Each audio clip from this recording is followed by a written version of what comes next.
અને બહાર જઈને પિઝા ખાનારા શોખીન લોકો ચેતી જજો. વધુ એક ચેતવણીરૂપ કિસ્સો સામે આવ્યો છે.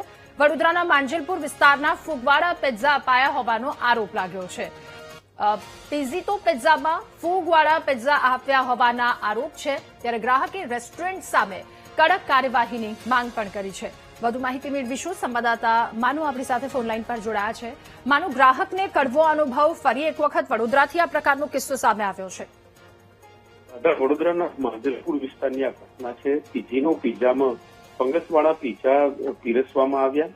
જે પરિવાર ત્યાં જમવા માટે ગયું હતું ને એમને ધ્યાનમાં આવ્યું ત્યારે પરિવારે પણ વિરોધ કર્યો. પરિવારને આરોગ્ય સાથે ચેડા થતા હોવાનો આક્ષેપ પણ કર્યો છે. મહાનગરપાલિકાની આરોગ્ય વિભાગની ટીમો મોટા મોટા દાવા કરે છે કામ કરવાનું, પરંતુ ગ્રાહકો સાથે સરેઆમ ચેડા થઈ રહ્યા છે. એમના આરોગ્ય સાથે ચેડા થઈ રહ્યા છે, કારણ કે ફંગસવાળા પિઝા પીરસાયા હોવાનો આક્ષેપ કર્યો છે.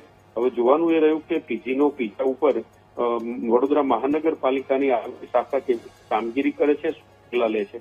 પરંતુ વડોદરામાં આવી ઘટનાઓ બની રહી છે અને નાગરિકોના આરોગ્ય સાથે સીધા ચેડા કરવામાં આવી રહ્યા હોય એવી ઘટનાઓ વારંવાર બહાર આવી રહી છે. જી, આભાર આપનો તમામ વિગતો સાથે જોડાવા બદલ.